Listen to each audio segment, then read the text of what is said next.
I'm sick of all the fake people, fake people. Something about you, you know people, yeah they lie, they all around you, and they know about what you did in the steeple of your heart, yeah. They know, moving quick you gotta, hey. We know, yeah we're sick of all the fake people. Yeah, I'm sick of all the fake people, fake people. Yeah, I'm sick of.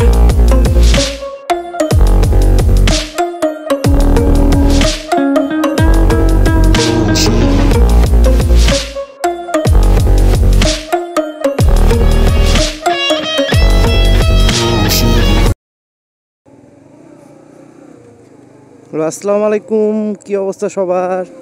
So আজকেও নতুন একটা video নিয়ে। So আমি এখন যে বাইকটা চালাচ্ছি এটি হচ্ছে সুজুকি GSX-S 150, যেটি হচ্ছে GSX-R এর নেকেড ভার্সন। সো এটা আমার চালানোর মধ্যে মানে আমার জানা মতে বাংলাদেশের সবচেয়ে মানে স্পিড বেশি যে বাইক এটা হচ্ছে GSX-R, আর এটা হচ্ছে GSX-R-এরই একটা নেকেড স্পোর্টস ভার্সন। মানে আচ্ছা, রোড পার হয়ে নি তারপর কথা বলি। সো যেটা হচ্ছে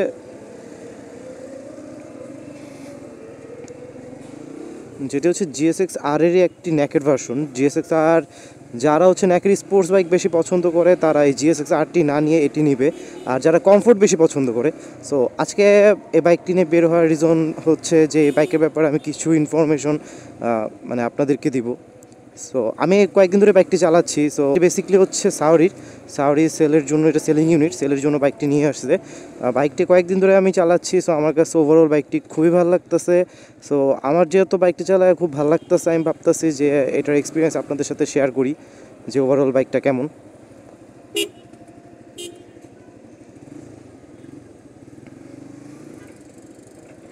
সো আমি একটি স্পেস খুঁজতেছি যে স্পেক্সে বাইকে কিছু শ্যুট নিতে পারবো, আর হচ্ছে বাইকের স্পেক্সগুলো আপনাদেরকে জানাতে পারবো। সো একটু ফ্রি স্পেস পাইলে আমি বাইকটা রেখে ওই জায়গায় হচ্ছে কিছু শ্যুট নিতে পারতাম, আর বাইকের যে স্পেক্সগুলো আছে ওগুলো আপনাদের জানাতে পারতাম আর কি। সো জানাচ্ছি, ওয়েট, ভিডিও সাথে থাকুন।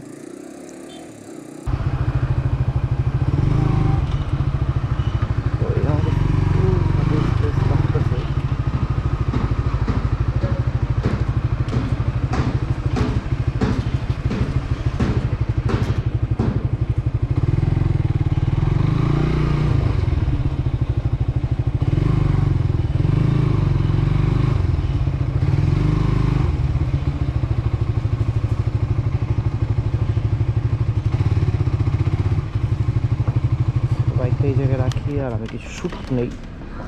সো এখন হচ্ছে স্পেক্স বলবো। সো স্পেক্স বলার পর হচ্ছে আমি আবার চালা বাইকের ব্যাপারে আপনাদের জানাবো।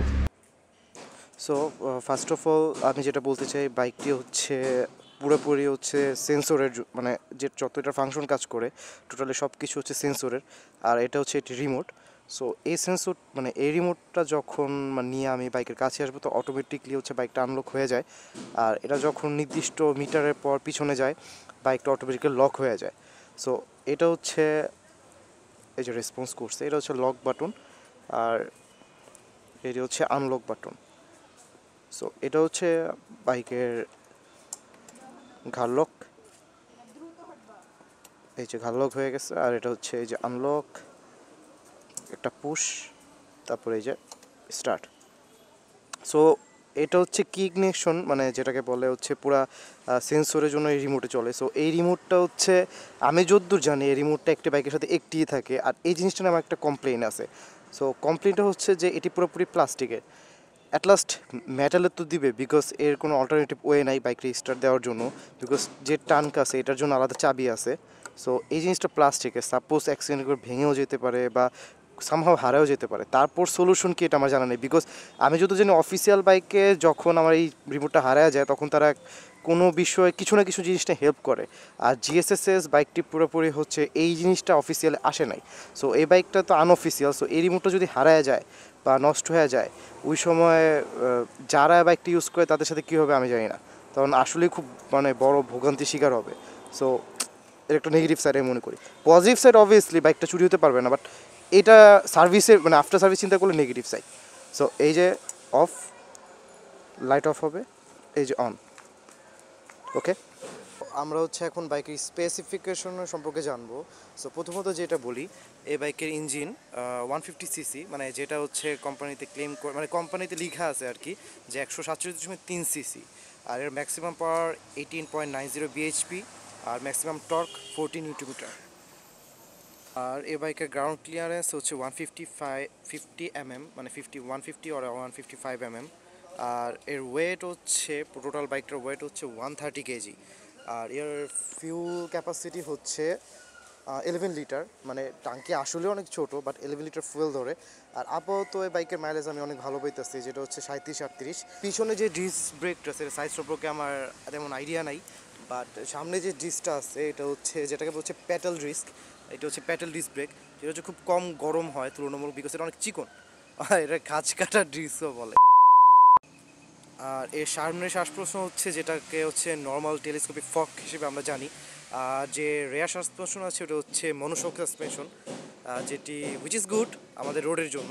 আর এটা হেডলাইটটা আসলে এত জোস, মানে সিরিয়াসলি ম্যান, মানে হেডলাইট দিকে তাকাইতে হবে মাস্ট। মানে জিএসকার হেডলাইটটা এটা হলে অলমোস্ট সেম কাছাকাছি, বাট এটার হেডলাইট যেটা আছে এটা আলো, রাতে আলো যেমন ভালো, আর এটা ওভারঅল হেডলাইটটা এত জোস, উফ বলার মতো না। এখন টায়ারের কথায় আসি, সামনের টায়ারটা আসলেই অনেক ছোট, এটা হচ্ছে 90/80/17। সো আমি মনে করি যে বাইক অনুযায়ী টায়ার আসলে চিকন, মানে ছোট হয়ে গেছে। আর এবার রেয়ার টায়ারের কথা আসি, সো রেয়ার টায়ার হচ্ছে 130/70/17, which is good. 130 সিভিয়ারও 130, that's enough. But সামনের চাকা আসলে 80, এটা আসলেই ছোটো হয়ে গেছে। আর বাইকটি হচ্ছে লিকুইড কুল ইঞ্জিন, যেহেতু অবভিয়াসলি রেডিয়েটর আছে, সো হাইওয়ে আর জ্যামে ট্রাফিকে অবভিয়াসলি এটা ভালো ব্যাকআপ দিবে। এটার ব্যাকলাইট দেখতে ঠিক এরকম, আর ইন্ডিকেটর হচ্ছে নর্মাল দুইটা, মানে যে নর্মাল ইন্ডিকেটরগুলো থাকে এটা। আর এ বাইকের সবচেয়ে খারাপ দিক আমার কাছে যেটা মনে হয়, যেটা আমি বলবো, এটা হচ্ছে পিলিয়ন সিট। সো আচ্ছা, এই পিলিয়ন সিটের সাইজটা দেখে, এই যে আমার হাত, এই যে আমার হাতের থেকে ছোট। সো এই বাইকের পিছনে আমি যখন বসছি আর আমি যখন টানা 5-6 কিলো, মানে 5-6 কিলো টিক আপ অনেক হার্ড, বাট আমি যখন টানা মানে 50-60 কিলোর মানে পিছনে বসে থাকবো, মানে কিছু বলার নেই আসলে। এই সিটটা আসলে জাস্ট নামমাত্রই সিট, এই সিটে কাউরে বসানো উচিত না। কোনো আপুরা যদি ওইভাবেও বসে মনে হবে যে তাল গাছে বসে আছে। আর আমি যখন বসছি, আমি মনে হয় একদিন পর্যন্ত আমার পিছনে সিট ব্যথা করছে।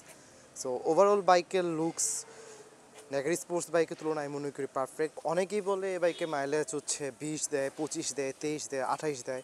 সো আমি নিজে এই মাইলেজটা পুরোপুরি আমার মানে হাতেই দেখিয়ে দিতেছি যে মাইলেজটা অ্যাকচুয়ালি কত দেয়। বেসিক্যালি এই বাইকের মাইলেজ কম দেওয়ার কথা, বাট এখন আচ্ছা এই যে 36.8, এটা হচ্ছে কারেন্ট মাইলেজ এই বাইকের। সো এই বাইকের ট্রিপ মিটার 2টা আছে। সো এই বাইকের হচ্ছে আরেকটি পেইনফুল যে জিনিসটা, মানে এই বাইকের আরেকটা পেইনফুল ফিচার বলবো না, মানে পেইনফুল মেনটেন করার যে একটা জিনিস রয়েছে, এই বাইকে 1300 ml মানে মোবিল ছাড়ে 1300। সো এটার জন্য হচ্ছে আপনার সুজুকি 1300 ml একটা মোবিল পাওয়া যায়, ওইটা পারচেস করা লাগবে। না হয় হচ্ছে আপনি 2টা মোবিল কিনবেন, এই ভিতরে হচ্ছে একটা মোবিলে 1000 ইউজ করবেন, আর একটা মোবিল থেকে 300 ইউজ করে ওই বোতলটা আবার রেখে দিবেন। ওই মোবিলটা আবার যখন ইউজ করবেন তখন ওইখান থেকে আবার 300 ইউজ করবেন। সো এইভাবে এই প্যারাটা অ্যাটলাস্ট এই বাইক কিনলে নেওয়া লাগবে, বিকজ 1300 ml মানে মোবিল। আমিও প্যারা খাইতাম বিকজ আমার 4B-তে 1200 ml মোবিল লাগবে। তো আমার মতো আমি মনে করি যে এই বাইকে টুকটাক স্পেক্স বলা শেষ, যতটুকু স্পেক্স আসলে জানা দরকার। সো আমি যদি কোনো স্পেক্স মিস করি, মানে কোনো ইনফরমেশন মিস করি, লাইক এই সুইচের মতো আমি একটু আগে যেটা মিস করছি, সুইচ, হর্ন, মানে এইগুলা তো মানে যাই হোক মিস করে আমি আমার ভিডিও ডিসক্রিপশনে টোটালি এটা স্পেক্স সম্পর্কে সব কিছু দিয়ে দিব। আর এতক্ষণ তো স্পেক্স বললাম, এখন বাইকটি চালাবো আর আপনাদের সাথে এক্সপিরিয়েন্স শেয়ার করবো যে বাইকটা ওভারঅল আমার কাছে কেমন লাগতেছে। সো ভিডিওর সাথে থাকুন, দেখতে থাকুন যে বাইকটি চালা আমার কাছে কেমন লাগে। ও অফকোর্স সেটম্যান আপনাদেরকে এতক্ষণ পর্যন্ত স্পেক্স জানানোর জন্য ট্রাই করলাম। সো এখন হচ্ছে আমি বাইকের উপর বসে আছি, আমার পা হচ্ছে ব্যান্ড হয়ে গেছে, আর এসে বাইক স্টার্ট করলাম। সো বাইকের হ্যান্ডেলটা আসলে অনেক ছোটো। কিরে ভাই সেলফ নেয় না কেন?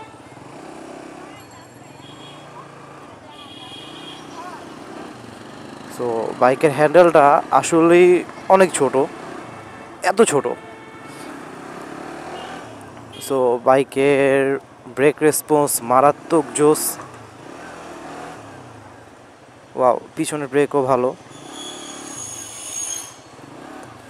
সো আমি বাইকটা অল্প কিছুক্ষণ চালাচ্ছি আর আপনাদের সাথে শেয়ার করতেছি যে আমার কেমন। বাইকের কয়েকদিন আমি বাইক চালাই যুদ্ধ যেন বাইকের ব্যালেন্সের ব্যাপারে যদি বলতে চাই, আমার কাছে মনে হয় যে বাইকের ব্যালেন্স মানে ঠিক আছে, মানে আমি চালানো সবসময় রাইড করার জন্য, রাফলি ইউজ করার জন্য ঠিক আছে, বাট হাইওয়ের জন্য বাইকটি না। বিকজ এর পাশ দিয়ে বড় একটা বাস গেলেও বাইকটি হচ্ছে নড়চড় করে। ওভারঅল বাইকে ব্যালেন্স ঠিকই লাগতেছে আমার কাছে, খারাপ না।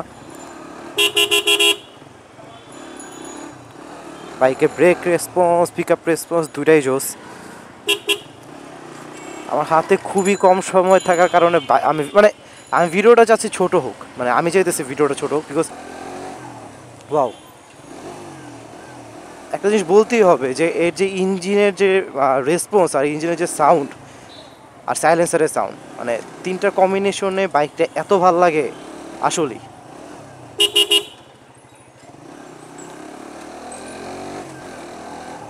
উফ, বাইকের হ্যান্ডেলটা ছোট হওয়াতে বাইকটি হচ্ছে মানে খুবই মানে হাতে থাকে খুব বেশি, আসলে অনেক ছোট। আর বাইকটা খুবই হালকা লাগে, আর হালকা লাগে বাইকটা 130 কেজি। সো বাইকটা এমনিও হালকা, এমনিও বাইকটা খুব হালকা লাগতেছে।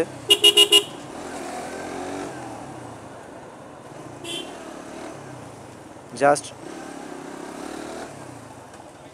বাইকের ব্রেক, সাসপেনশনের রেসপন্স, সাসপেনশন একটু হার্ড, সাসপেনশন আসলে একটু হার্ড, বাট বাইকের ব্রেক রেসপন্স আমার কাছে খুব ভালো লাগছে।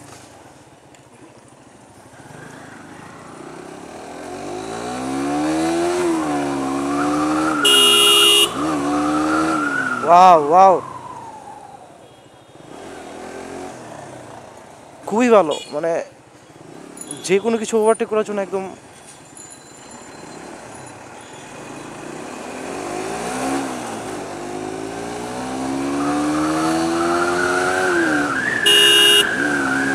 ওয়াও। বাইকটা হচ্ছে সাওয়ারিতে আপনারা যোগাযোগ করলে পেয়ে যাবেন। আর বাইকটা চলছিল 17,700। সো এই বাইকটি আমার কাছে পার্সোনালি খুব ফেভারিট, GSX আর GSX এর কথা যদি তুলনা করি, হ্যাঁ GSX-টাও বাইকটা ভালো, সবই তো সেম, জাস্ট কিট আছে কিট নাই, এই ডিফারেন্স। সো বাইকটি নেওয়ার মতো একটি বাইক, আর প্রাইস অনুযায়ী বাইকটি ঠিক আছে, বাট অফিসিয়াল হলে আরও ভালো হতো। সো আজকে ভিডিও এই পর্যন্তই। সো টেক কেয়ার, বাবাই অ্যান্ড আল্লাহ হাফেজ।